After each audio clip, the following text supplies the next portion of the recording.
Shabbat Shalom. It's a pleasure to be here in Perth. I came here for a family visit.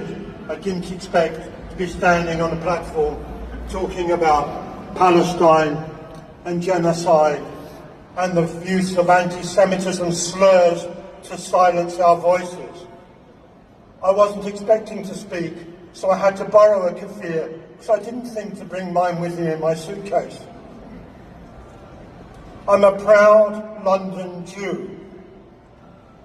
London is the centre of solidarity with Palestinian rights. It's also the home of an Israel-defending UK government. These two streams collided with the election of Jeremy Corbyn as leader of the Labour Party. Jewish Voice for Labour was created to counter the use of false allegations of anti-Semitism to undermine the Corbyn project. This project was about Palestine, but it wasn't only about Palestine. It's about transforming the British economy and society so it didn't privilege the already privileged and it didn't further immiserate the already poverty-stricken. They were desperate to protect their wealth, to protect their privilege, and also, of course, to protect their support for the secular colonial regime in Israel. So, we had multiple streams. There were those parts of the Labour Party who were affronted by the fact that the members disagreed with them, and the members wanted their own leader who would stand up for real Labour Party values. And that had to be crushed because it was unnatural.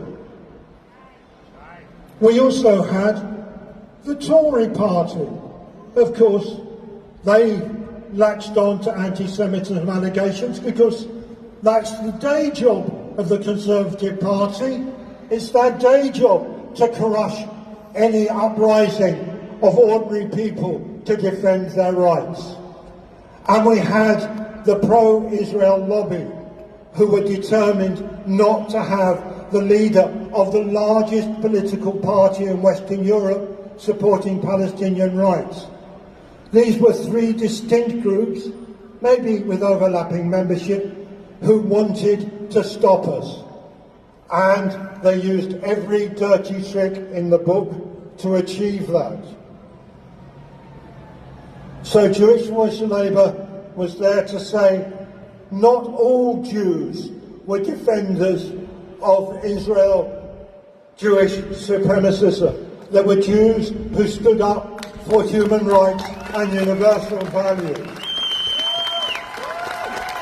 A Jewish perspective based on Jewish ethics, international law and defence of human rights, who took seriously the words of Rabbi Hillel, that which is hateful to you, do not do to your fellow. That is the whole Torah. The rest is explanation. Go learn. That's a lesson we understand. It's not a lesson the Israeli government seems to have opened the textbook on. And of course, they close all the textbooks that might talk about rights. They censor the textbooks.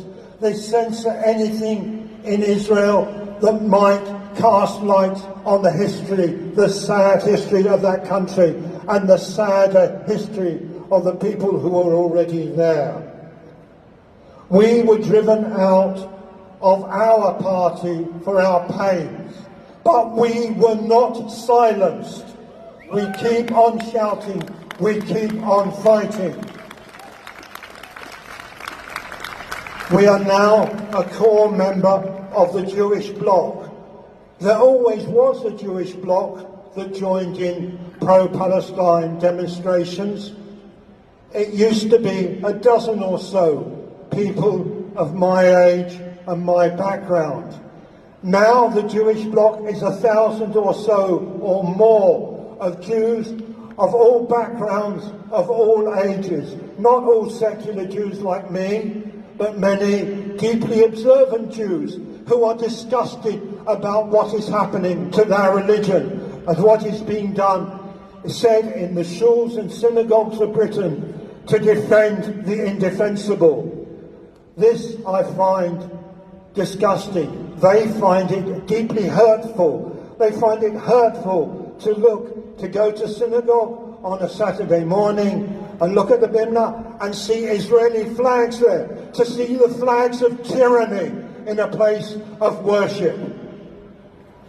So we are now more diverse. I say older and secular, younger and observant. Now, if the claimed solution to if there is a claimed solution to the Gaza catastrophe, we have to make sure that this new unity does not fragment.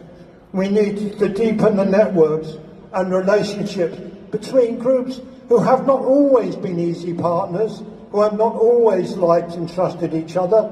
We're working hard on that.